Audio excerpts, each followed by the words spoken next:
శ్రోతలకు నమస్కారం. మన ఛానల్కు స్వాగతం. శ్రీరామచంద్రాయ నమః. శ్రీ కళాభాను విజయం 11వ భాగం. రచన శ్రీ పంచరత్నం సుబ్రహ్మప్ప గారు, ఎనగలూరు గ్రామం. గంగానది, ఈ మహానది శ్రీహరి త్రివిక్రమావతార కాలమున విశ్వరూపముచే భూమండలము అంతా ఆక్రమించడి, పాద విజృంభణమును నఖాఘాతము బ్రహ్మాండం వధికం బగులుచుండుటచే తద్దూర్ధ్వ బ్రహ్మాండ స్థిత మహాసముద్రాంతర జలము చిన్న రంధ్రము మార్గముగా శ్రీహరిపాదంబులం తడుపుచు జగన జారి బ్రహ్మ నివాసమగు సత్యలోక మధ్యభాగమున్ బడి 4 పాయలై 4 దిశలకును 4 భాగములయ్యే. ఒక భాగము బ్రహ్మపట్టణపు ఉత్తర మహాద్వారము నుండి వెడలి వియన్మార్గముగా జనుదించి భద్రానది అను పేరుచే కుమద పర్వతమునన్బడి నీల శ్వేతాది పర్వతాగ్రములపై ప్రవహించును.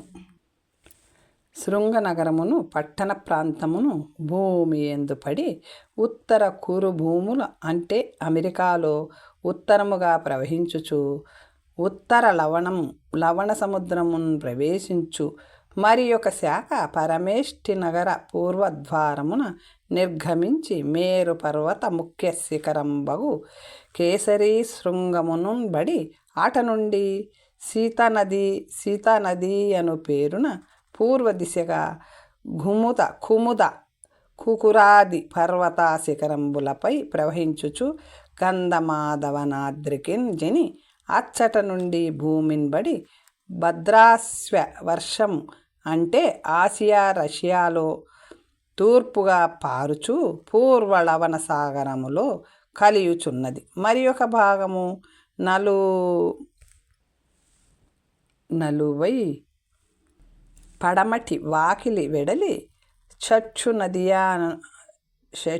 నది అను పేరుచే మాల్యవంత పర్వతము దాటి భూమిని బడి కేతు మాల వర్షము అంటే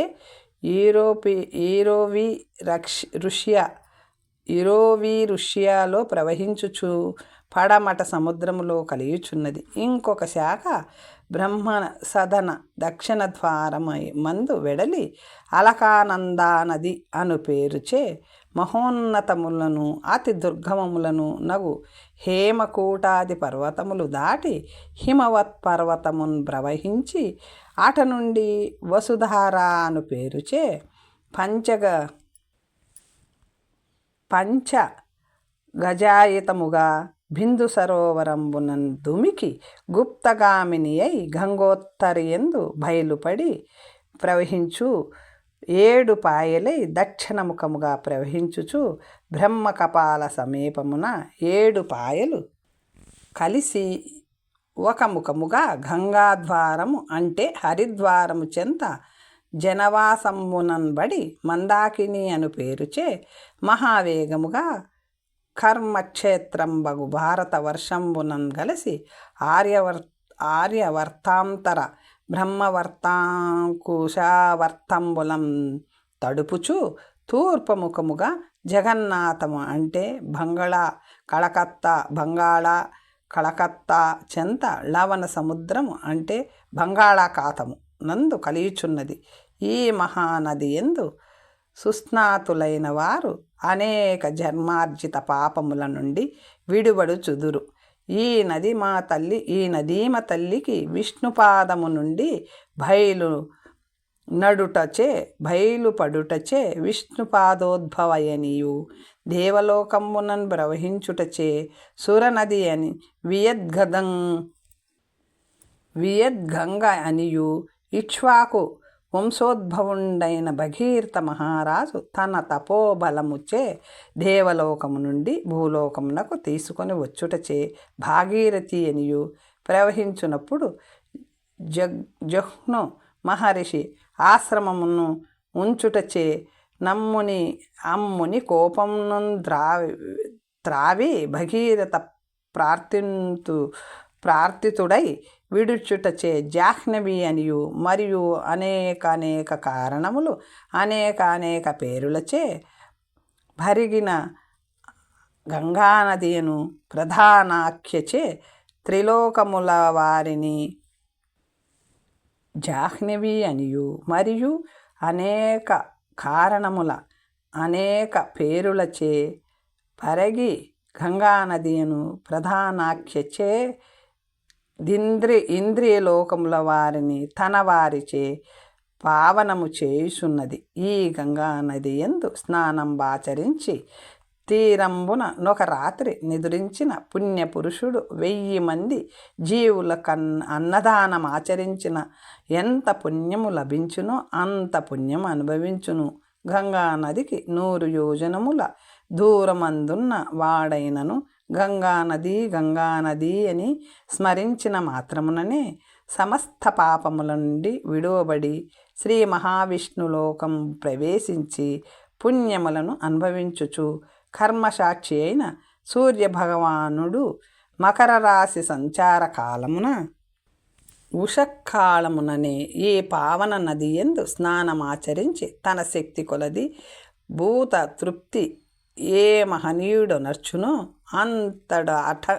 అతడు అఖండ మోక్షకాంత సంయోగానంద లహరీ నిమగ్నుండగు 3 తరములకు మునుపు కపిల మహాముని కోపాగ్నిచే దహింపబడిన భస్మరాశులపై భగీరథ ప్రార్థనచే ప్రవహించి వారల పునీతులను నర్చినది. ఈ గంగయే పరమాత్మ తామస ప్రధానంబగు శ్రీ రుద్రావతారమున తమ స్థావన నివారణముగా జటాజూటమున నటించుచు శంకరునకు ఆప్యాయమాన మొనరించుచున్నది భగీరథియే కదా. యమున, సరస్వతి, తమస, గోమతి, ఫల్గుణ, సరయు, బ్రహ్మపుత్రాద్యు ఉపనది సమేత ఈ త్రిపదగయో కదా.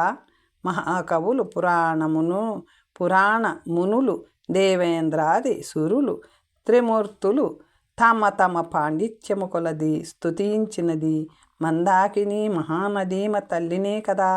ఆహా అఘోర తార పాప భంగ చల్యమాన బృహత్తర తరంగ నిజ గర్భ సంభవ జలజాంతర మరందపాన మద వందిందర ఝూంకార రవ శ్రితానంద సంగీత విలాస తప్త స్పరాగ నాట్య గంగయగు గంగం పొగడ తరమే. తత్తీరంబునందు గల పుణ్యపురములలో కాశీయను పట్టణం అద్భుత యాత్రాస్థలంబై అలరారు. ఆ పురీ మహత్యంబు వక్కాణింప పరమేష్టికైన అలవి కాదు. మహాపుణ్యరాశి కాశీ, సమస్త పుణ్య జనవాసి కాశీ, కుటిల జన వినాశి కాశీ. ఈ పురమునకు ఉత్తర భాగమందు పడమర నుండి తూర్పునకు వరుణానది ప్రవహించుచు గంగానదిని కలియును. దక్షిణము నందసీ నది పడమర నుండి తూర్పుముఖంగా ప్రవేశించి గంగానది యందు కలియును. తూర్పు దిశ యందు దక్షిణము నుండి ఉత్తరముఖముగా మన గంగానది ప్రవహించుచుండును. అది వారుణా నది మధ్య మందుండుటచే ఆ పురమునకు వారణాసి అని ప్రసిద్ధి. ఇచ్చట పరమేశ్వరుడు విశ్వేశ్వరాఖ్యచే సృష్ట్యాదిగా వసించియున్నవాడు. జగన్మాతయకు సర్వమంగళాదేవి అన్నపూర్ణాఖ్యచే భర్తకు సహాయకారిణి అయి వసించియున్నది. ఈ పురమునందు మృతి చెందిన వారలకు ఈ విశ్వేశ్వరుడు రామతారకముపదేశించుటచే పునర్జన్మ భీతి లేక మోక్షము నందుచుందురు. ఈ పురి పరిమితి 5 పరువుల తన్మధ్యమునందుండుటచే పంచకోశమని మరి ఒక పేరు కలదు. ఈ పంచకోశ మధ్యముననే అనేక లక్షల శివలింగములు ప్రతిష్ఠ కాబడి ఉన్నవి. ఈ పురి ప్రభావమును ఇందలి శివలింగములెవ్వరిచే ప్రతిష్ఠ కాబడినదియు కాశీఖండమునందు విమర్శింపబడి ఉన్నది. 33 కోట్ల దేవతలు, సప్తఋషులు, అష్టవసువులు, నవగ్రహములు, ఏకాదశ రుద్రులు, 14 మనువులు, అష్టదిక్పాలకులు ఈ పురమున లింగ ప్రతిష్ఠ ఒనర్చిన ప్రభావముచే మహోన్నత పదవి నందియున్నవారు. ఈ పట్టణము అనాదియగూటచే అందలి దేవాలయము గోపురములు చాలా పురాతనమునై కాన్పడుచున్నవి. వీధులు విశాలము లేదు. ఒక్కొక్కచో వీధులకు ఇరుపక్కల నుండి గృహములు 2వ అంతస్తు నుండి నొకటి ఆనుకొని సూర్యరశ్మియే ప్రసరించుటకు వీలు లేకున్నది. ఒక వీధి యందు శాక్తేయులు, ఒక వీధి యందు గాణాపత్యులు, ఒక వీధి యందు బౌద్ధులు, ఒక వీధి యందు సనాతన మత ధర్మ శ్రేష్ఠులు, ఇట్లనేక మతముల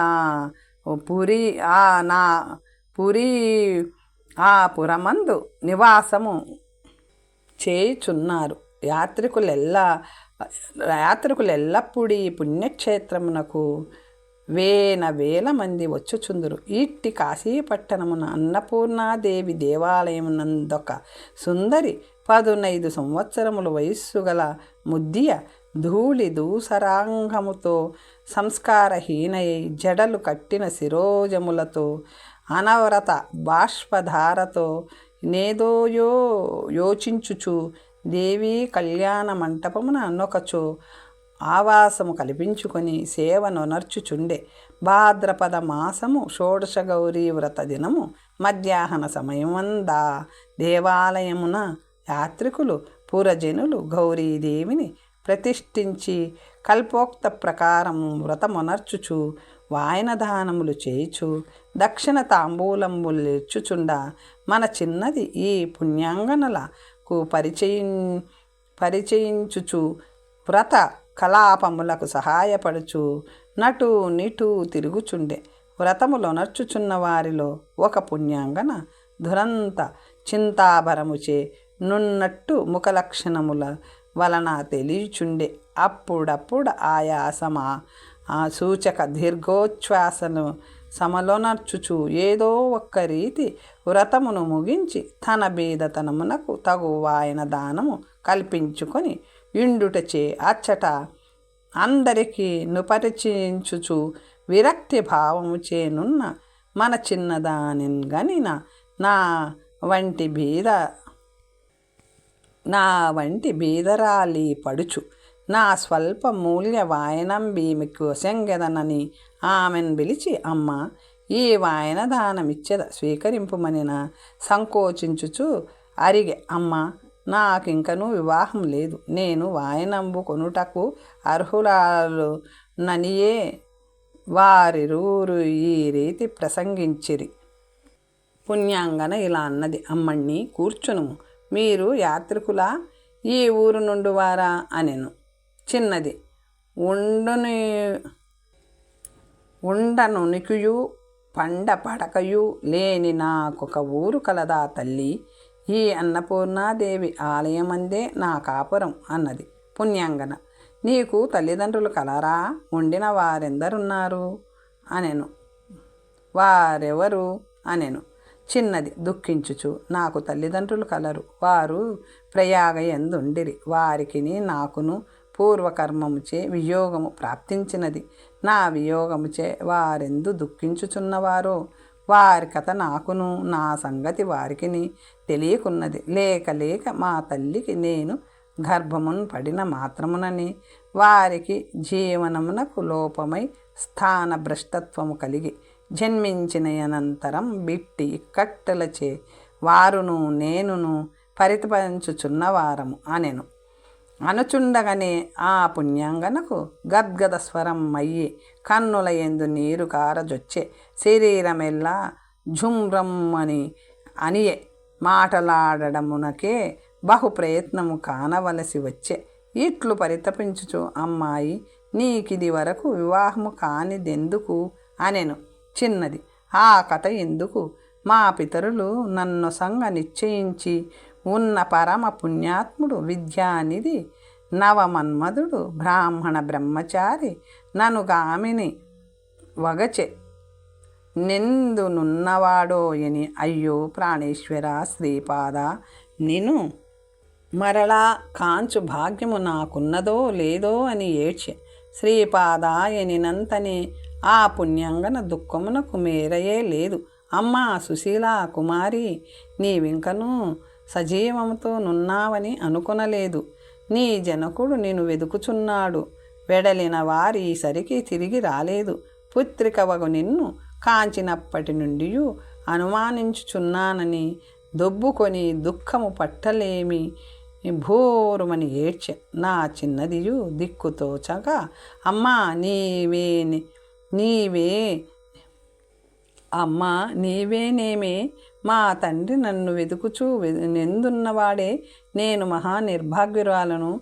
నే జన్మించిన ఆదిగా ఇక్కట్టులే వచ్చుచున్నవి అని ఒకరినొకరు దొబ్బుకొని ఏడ్చిరి.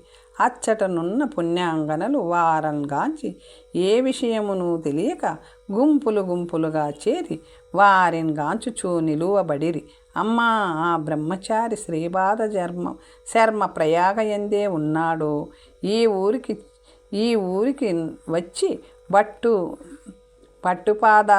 బట్టపాదార్యుల యొద్ద విద్యను అభ్యసించుచున్నాడో, లేక ఎంతైనా చెనియున్నాడో చెప్పుమని అనిన కుమారి. ఆనాడు నీవు అంతర్రహితమైనంతనే నీ వియోగ దుఃఖముచే మాకు తెలియక వెడలిన వాడీసరికి అతని పలుకువయే అగుపడలేదు. ఎందున్నవాడో తెలియదనన్న ఆ సుశీల హా శ్రీపాద అనినంతనే అచ్చట జన సమూహమునందున్న ఒక బ్రాహ్మణుడు చెనుదెంచి, అమ్మాయి, నీ పేరు సుశీల అవునాయని అడిగే. ఆమెయు కన్నుల నీరు నించుచు క్రింద చూచుచుండె. ఆమె చెంతనున్న ఆ పుణ్యాంగనను నిధానించి చూచి పూర్వమున్న పరిస్థితులు మారుటచే కొంతవరకు నిధానించి తుదకు నిశ్చయించి, ఆ బ్రాహ్మణుండమ్మా సునీతి, నీ విందే ఉన్నావు. నీ స్థితిని గాంచి గుర్తింపలేకపోయితిని. చెల్లెలిన నగు నిన్నే గుర్తింపలేని మందమతి నైతిని దుఃఖించే.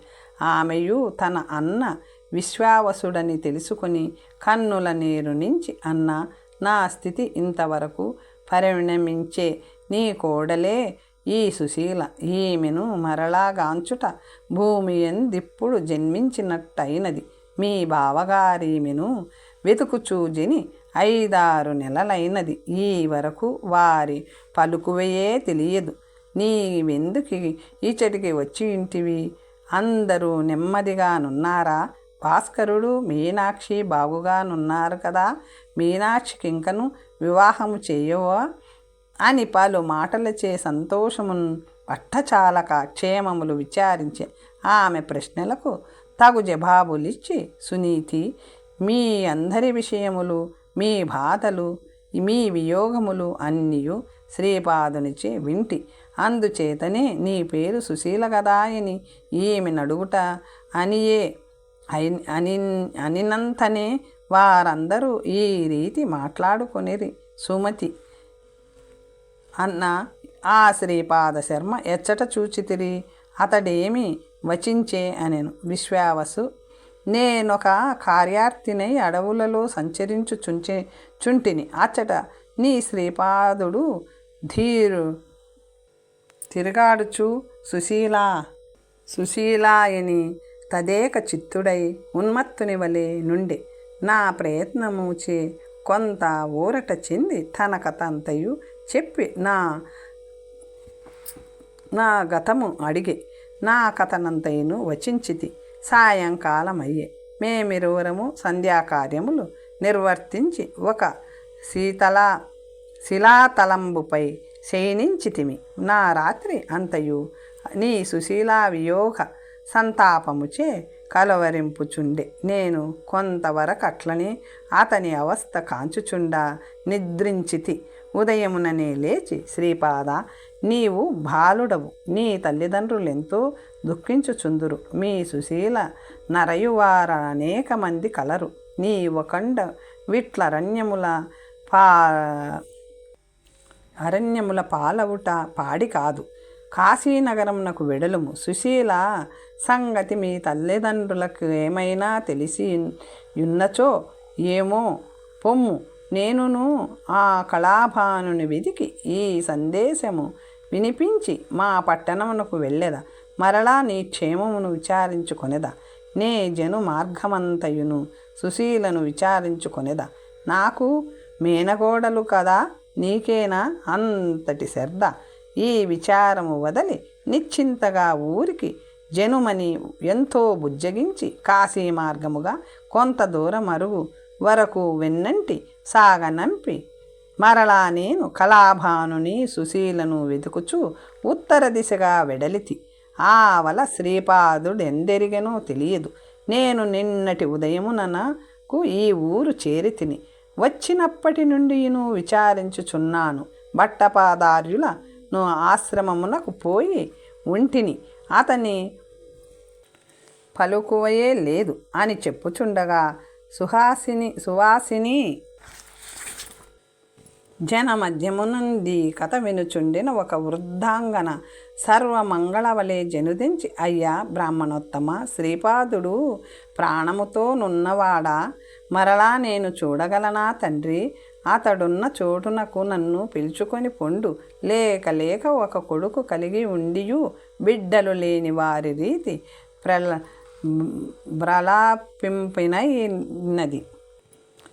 ప్రలాపింపనైనది. భట్టపాదార్యుల వద్ద చదువుకొనుచున్నాడనియే మేము అతని విచారించుకొనలేదు.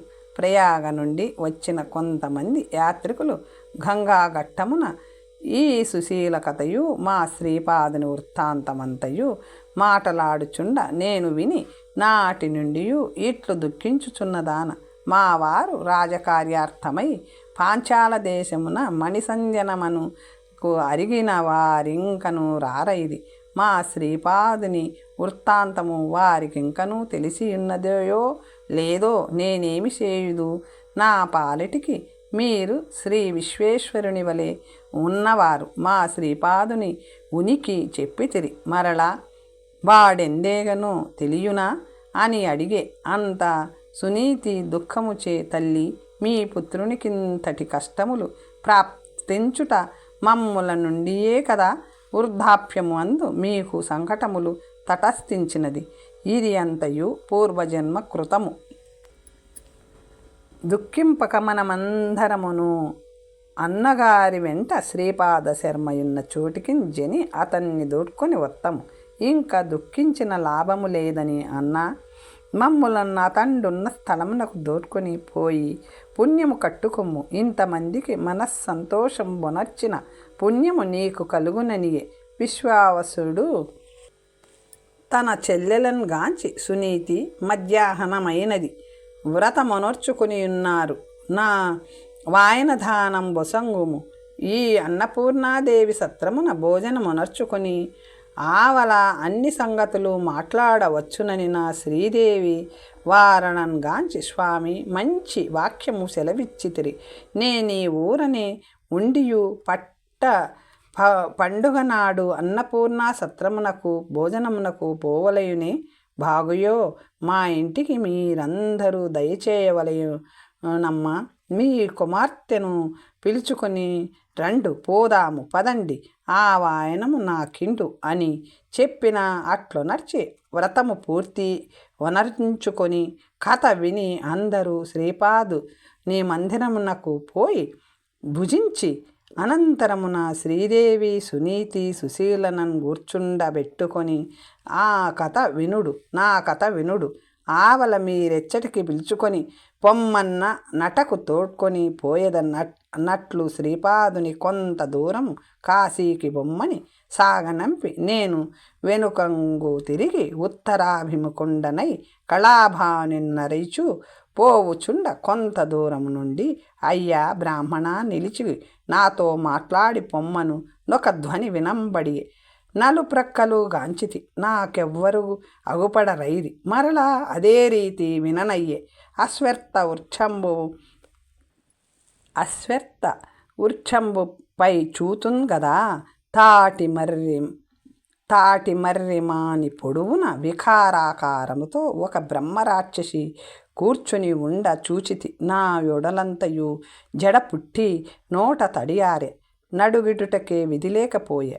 ముందున కరుగుటకును వెనుకకు జరుగుటకును దిక్కుతోచక అట్టే నిలబడితి. బ్రాహ్మణ భయపడవలదు. నీవెవరి కొరకు వెదుకుచున్నవాడవు? నీవి అరణ్యమునొంటిగా సంచరించుటకేమి కారణమనియే. నేనేమి చెప్పుటకు ధైర్యము లేక గ్రుక్కెళ్ళు మృంగుచు గడగడ వణుకుచు అతనిని చూచుచు నిలబడితి. అంతలో 20 మంది శబరార్భకుల ఆహార పదార్థములు నీరును గైకొని వచ్చిరి. నాకు కొంచెము ధైర్యము కలిగి నా శబరులలో 2 ధైర్యవంతుల ఆహారమును తీసుకొని అశ్వత్థ వృక్షమెక్కి భూతమునకిచ్చిరి. మిగతా వారు క్రింది నుండి అందించుచుండిరి. ఆ భూతము భుజించి నీరన్గ్రోలే. శబరార్భకులు మ్రాని నుండి దిగి తమ కుటీరములకు జనుటకై వెడలిరి. నేనేమియూ చెప్పక నిదే సందనుకొని వారి వెంటనే అతివేగముగా శబరుల ఇండ్లకు పోవుచుండగా ఆ భూతము నన్ను గాంచి కరుణారసము లేనివాడవు, మనమును చిక్కబట్టుటకు అసమర్థుడవు, ధైర్యలక్ష్మి కోల్పోయిన వాడవు, విట్టి బ్రాహ్మణుండవు, నీకు భయము లేదని నేను పిలుచుచుండినను పోవుచున్నవాడవు, నాకీ బంధనములే లేకున్నా నిన్నిప్పుడే ఎత్తికొని పోయి సముద్రములో ముంచుదును, పొమ్ము బ్రతికి కొనుమని అరచుచూ ఉండే. నేను వెనుకకే చూడలేదు. నా పుణ్యవశమున నీకు బంధనములు కలిగినవి. నేను బ్రతికి అబ్బా అనుకొని శబరుల వెంట వారి కుటీరములకు బోయితి. వారి వేషములు వారి భాషలు కాంచి నాకు అసహ్యమయ్యను. కానీ నన్ను వారధికముగా గౌరవించుచు తమ మందిరములకు దూర్కొని పోయి నా కథనంతయును విచారించి నా కథ వివరించుచు కళాభానుని కొరకు వచ్చి ఉన్నానని నా మాత్రమునని నన్ను దేవుని వలె చూచుచు ఫలములను తేనెయును వసంగి మీ సందేశము మే మా మహాత్మన కొసంగుదుము. అతడిప్పుడచ్చట లేడు. ఇక 15 దినములలో జనుదెంచును. నీవిట నుండకుము. అనేక సింహ వ్యాఘ్ర సంచార భయంకర మీ అరణ్యము. మీ సందేశ పత్రిక మాచే వసంగి మీ పురమునకు జనుడు మీ ఉపకారమునకు అమ్మహనీయునిచే ప్రతిఫలంబు చెందుదురు. పొండనిన మంచిదని సందేశ పత్రిక వారిచే నొసంగెదనని ఆ అంగవస్త్రము ముడి విప్పి చూడ నా పత్రిక ఎందో జారిపోయి ఉండే. భూతమును చూచి భయపడేనప్పుడు ఎచ్చటనో పడిపోయినది. అందుచే కొన్నానని వారితో చెప్పి తిని. వారి భాషతో నొకరికొకరు చెప్పుకొని నవ్వుకొని పొండు మేము చెప్పెదం మీరు వెళ్ళుడని చెప్పి 20 మంది శబరార్భకులు ఒకరు మార్చి ఒకరు ఎత్తుకొని నన్ని కాశీపురం చేర్చి వెడలిరి.